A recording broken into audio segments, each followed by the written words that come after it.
শেখ হাসিনার গণভবন ঠেকাতে সবচেয়ে বেশি শক্ত বলয় তৈরি করা হয়েছিল।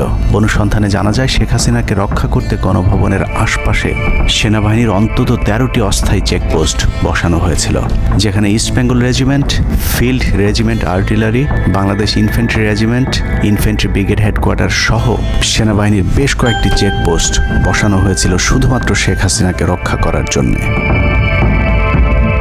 সেনাবাহিনীর এসব আর্মি অফিসারদের সম্মিলিত অপারেশনে ছাত্রদের উপর চালানো হয়েছে নির্মম নৃশংস হত্যাযজ্ঞ। কিন্তু এই হত্যাকাণ্ডই সেনাবাহিনীর ভেতরে থাকা দেশপ্রেমিক অফিসারদের বিবেকের দরজা খুলে দিয়েছিল।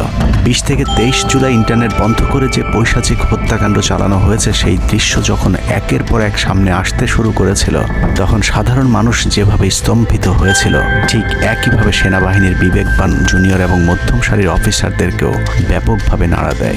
ভিডিওগুলো যত ছড়িয়ে পড়ছিল, ততই থমথমে হয়ে উঠতে থাকে সেনাবাহিনীর অভ্যন্তরীণ পরিবেশ। 27 তারিখ প্রাপ্ত গোয়েন্দা তথ্যের ভিত্তিতে সেনাপ্রধানকে জানানো হয় পরিস্থিতি নিয়ন্ত্রণের বাইরে চলে যাচ্ছে। কোনো অবস্থাতেই প্রধানমন্ত্রীকে ক্ষমতায় রেখে পরিস্থিতি নিয়ন্ত্রণ করা সম্ভব নয়। গোয়েন্দা ওই রিপোর্টে আরও জানানো হয় সেনাবাহিনীর ভেতরে বিদ্রোহের আশঙ্কা দেখা দিয়েছে। বিশেষ করে মধ্যম সারি এবং জুনিয়র অফিসারদের ভেতর ব্যাপক অসন্তোষ লক্ষ্য করা যায়। একই রিপোর্ট প্রধানমন্ত্রীর অফিসকেও অবহিত করা হয়। সেই রিপোর্টের পরেও কঠোর অবস্থানে যাবার সিদ্ধান্ত নেওয়া হয় সরকারের পক্ষ থেকে। এদিকে গোয়েন্দা রিপোর্টের প্রেক্ষিতে সেনা ইউনিটের মধ্যম সারি, জুনিয়র অফিসার এবং সৈনিকদের উপর কঠিন সামরিক গোয়েন্দা নজরদারি চলতে থাকে, যে কারণে প্রচণ্ড ক্ষোভ থাকলেও কোনো ধরনের পূর্ব প্রস্তুতি ও পারস্পরিক যোগাযোগ না থাকায় সেনাবাহিনীর দেশপ্রেমিক অফিসার ও সৈনিকেরা কিংকর্তব্য বিমূঢ় হয়ে পড়েন। 27-28 দুই দিন এভাবেই টান উত্তেজনার মধ্য দিয়ে কেটেছে। 29শে জুলাই শেখ হাসিনাকে পরিস্থিতি সম্পর্কে ধারণা দিতে সেনাপ্রধান সারা দেশের অফিসারদেরকে নিয়ে সেনা সদরের হেলমেটে একটি ভিডিও টেলিকনফারেন্সে দরবার গ্রহণ করেন। সেই কনফারেন্স অপারেটরের অসাবধানতাবশত স্ক্রিনে হঠাৎ করে ক্যামেরা টার্ন অফ করা HPM নামে একটি বক্স ভেসে উঠেছিল। এরপরে উপস্থিত অফিসারেরা হাসিনার উপস্থিতির বিষয়টি বুঝে ফেলেন। অনেকের ধারণা শেখ হাসিনা উপস্থিত আছেন, এটা বোঝাতেই HPM বক্সটি সবাইকে দেখানো হয়েছিল, যেন কেউ কোনো ধরনের অভিযোগ করতে না পারেন। কিন্তু সবাইকে অবাক করে বেশ কয়েকজন অফিসার তাদের ক্ষোভের কথা জানান। এর মাঝে রাজশাহী CMH এর একজন মেজর র্যাঙ্কের নারী চিকিৎসক 19 থেকে 23 তারিখ পর্যন্ত চলা ছাত্র হত্যার বিভীষিকাময় বর্ণনা তুলে ধরে আবেগী এক বক্তব্য দেন। সূত্র জানিয়েছে, এ সময় সেনাবাহিনীর কয়েকজনকে কাঁদতে দেখা গেছে। একদিকে সেনাবাহিনীর উচ্চপদস্থ অফিসারদের মারমুখী অবস্থান, অন্যদিকে বেশিরভাগ জুনিয়রদের নিষ্ক্রিয়তার মধ্য দিয়ে সেনাবাহিনীতে স্পষ্ট দুটি ভাগ লক্ষ্য করা যায়।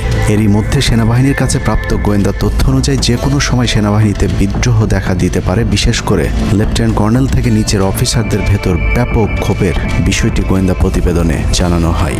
সেই প্রেক্ষিতে 3 তারিখ শর্ট নোটিসে আরেকটি টেলিকনফারেন্স কল করা হয়। মূলত ওই রিপোর্টের প্রেক্ষিতে হাসিনার বিশ্বস্ত ওয়াকার হাসিনা থেকে মুখ ফিরিয়ে নেন, কারণ হাসিনাকে বাঁচাতে গিয়ে তিনি নিজের জীবন বিপদে ফেলতে চাননি। 3 তারিখ কনফারেন্সের শুরুতেই সবাইকে ঠান্ডা রাখতে একটি মুনাজাত করা হয়েছিল।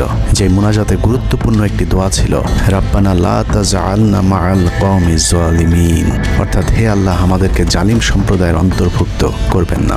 এ সময় পুরো দরবার রুমে পিন পতন নীরবতা লক্ষ্য করা গেছে। মূলত এই মুনাজাতের মধ্য দিয়ে ফয়সালা হয়ে যায় সেনাবাহিনী কাদের পক্ষে দাঁড়াবে। সেনা সূত্র থেকে পাঠানো এসব তথ্যে উঠে এসেছে সেনাবাহিনী কোন কোন এলাকায় ছাত্র জনতার উপর গুলি চালিয়েছিল এবং কতটা পরিকল্পিতভাবে মানুষ হত্যার ছক কষা হয়েছিল। 4 তারিখও সেনাবাহিনীর ভূমিকা ছিল অত্যন্ত অস্পষ্ট। কিছু জায়গায় সেনাবাহিনী ছাত্রদের পক্ষে, আবার কিছু জায়গায় ছাত্রদের উপর গুলিও চালিয়েছে। 4 আগস্ট সবার প্রথম 24 ডিভিশন চট্টগ্রামের GOC lieutenant general Mainur Rahman তার বাহিনীকে ছাত্রদের পাশে দাঁড়ানোর নির্দেশ দেন। 5 তারিখ সকাল পর্যন্ত আর্মির ভূমিকা ছিল অত্যন্ত সন্দেহজনক। সকাল 10টা পর্যন্ত আর্মি কড়াকড়িভাবেই দায়িত্ব নিয়েছিলেন। বিশেষ করে গণভবনের আশপাশে 12টা পর্যন্ত ছাত্রদেরকে ভয় দেখাতে কয়েক রাউন্ড লাইভ অ্যামুনিশন ফায়ার করা হয়। 4 তারিখ 3 বাহিনী প্রধান, পুলিশ প্রধান এবং DGDGF এর সারা রাত নির্ঘুম কেটেছে। 3 থেকে 5 তারিখ পর্যন্ত গুরুত্বপূর্ণ কিছু ঘটনা ঘটেছে, সেটা তুলে ধরবার আগে শেখ হাসিনার পালিয়ে যাওয়ার বর্ণনা দিয়ে আসা যাক। 5 তারিখ সকাল ঠিক 9টায় প্রধানমন্ত্রীর অফিসে গিয়ে শেখ হাসিনাকে পদত্যাগ করতে বলেন সেনাপ্রধান। শেখ হাসিনার কথা শোনার সাথে সাথে সেনাপ্রধানকে দৌড়ে মারতে আসেন। এ সময় 3 বাহিনী প্রধানকে অকথ্য ভাষায় গালাগাল করেন শেখ হাসিনা। জেনারেল ওয়াকারকে হাসিনা বলেন, তুই পুলিশকে দেখে শিখতে পারিস নাই? এ সময় বিমান বাহিনী প্রধান সজীব ওয়াজেদ জয়কে ফোন করে তার মাকে বোঝানোর জন্য অনুরোধ করেন। সজীব ওয়াজেদ জয় এটি জানার পর উল্টো আর্মি চিফকে তুই তুকারি করে হুমকি দিতে থাকেন, তোর কোন বাবা তোকে চিফ বানাইছে, তোর বউ ছেলে মেয়ে কে কোথায় আছে সবকিছু দেখে নেওয়া হবে। রাগান্বিত হয়ে এরপরে সজীব ওয়াজেদ জয় লাইভে গিয়ে আবল তাবল বকতে থাকেন। ঠিক আছে, শেখ হাসিনার পর আপনাদের কি হবে সেটা আমারও চিন্তার বিষয় না, আমার পরিবারের আর চিন্তার বিষয় না, আপনারা বুঝবেন। এরই মধ্যে 9:30 বেজে যায়। শেখ হাসিনাকে কোনোভাবে রাজি করাতে না পেরে সেনাপ্রধান হাসিনাকে 2টি বিকল্প দেন, পদত্যাগ অথবা গ্রেফতার। ওদিকে মিরপুরে বসানো সেনাবাহিনীর চেকপোস্টগুলো খুলে দেওয়া হলে বিনা বাধায় গণজোয়ার ঢুকে পড়তে থাকে। মবটি যখন গণভবন থেকে মাত্র 20 মিনিটের দূরত্বে চলে আসে, এ সময় সেনাবাহিনী এক প্রকার জোর করে শেখ হাসিনাকে পদত্যাগপত্রে সই করান। এ সময় এসএসএফের 2-1 এগিয়ে আসতে চাইলেও সেনাপ্রধান হাত ইশারা করলে তারা জায়গায় দাঁড়িয়ে থাকেন। পদত্যাগের পর শেখ হাসিনা জাতির উদ্দেশ্যে ভাষণ দেওয়ার অনুরোধ করলে সেনাপ্রধান হাসিনাকে বলেন, জীবন বাঁচাতে চাইলে দ্রুত গাড়িতে গিয়ে উঠুন, জনগণ গণভবনে ঢুকে পড়ছে। সেনাবাহিনীর মতে শেখ হাসিনা সেদিন মাত্র 5 মিনিটের জন্য বেঁচে গিয়েছেন, তা না হলে জনগণ তাকে ধরে ফেলত। হাসিনাকে গণভবন থেকে উদ্ধার করে বিমানে ভারত পাঠিয়ে দেওয়ার জন্য মোট 3টি রুট প্ল্যান করা হয়েছিল। প্ল্যান এ, গণভবন থেকে গাড়ি বহরে বিমান বাহিনীর ব্লু স্কাই স্কুলের গেট দিয়ে তেজগাঁও বিমানবন্দরে ঢুকে ঢাকা সেনানিবাসে প্রবেশ এবং তারপর বিএএফ বেস দিয়ে বিমান বাহিনীর রানওয়েতে প্রবেশ। সেখান থেকে বিমান বাহিনীর C-130 যে বিমানে ভারতে উড্ডয়ন। দুর্ভাগ্যজনকভাবে ততক্ষণে বিপ্লবী জনতার শেওড়াপাড়া রাস্তা দিয়ে বিমান বাহিনীর ব্লু স্কাই স্কুলের গেট ক্রস করে আগারগাঁও চৌরাস্তা পর্যন্ত চলে এসেছিল। ওদিক দিয়ে ক্যান্টনমেন্টের জাহাঙ্গীর গেটও ছাত্র জনতার দখলে, তাই গণভবন থেকে গাড়িতে করে ঢাকা সেনানিবাসে ঢুকার সব পথ বন্ধ হয়ে গিয়েছিল। যে কারণে প্ল্যান বি অবলম্বন করতে হয়েছিল হাসিনাকে উদ্ধারকারীদের।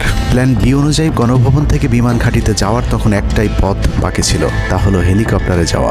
বিমান বাহিনীর MI-17 হেলিকপ্টার চন্দ্রিমা উদ্যানের পাশে বাণিজ্য মেলার মাঠে এসে অবতরণ করে। খুনি হাসিনা চন্দ্রিমা উদ্যানের পাশের রাস্তা দিয়ে বাণিজ্য মেলা মাঠে প্রবেশ করে এবং সেখান থেকেই হেলিকপ্টারে করে বিমান বাহিনী ঘাঁটিতে নিয়ে যাওয়া হয় তাকে।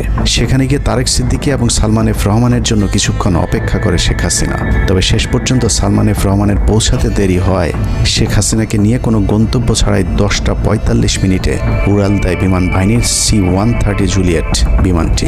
সাধারণত বিমানের রুট ব্যবহারে কোড ব্যবহার করতে হলেও সেটা করেনি। রাডার ফাঁকি দিতে জীবনের ঝুঁকি নিয়ে এই পদ্ধতি অবলম্বন করা হয়েছিল।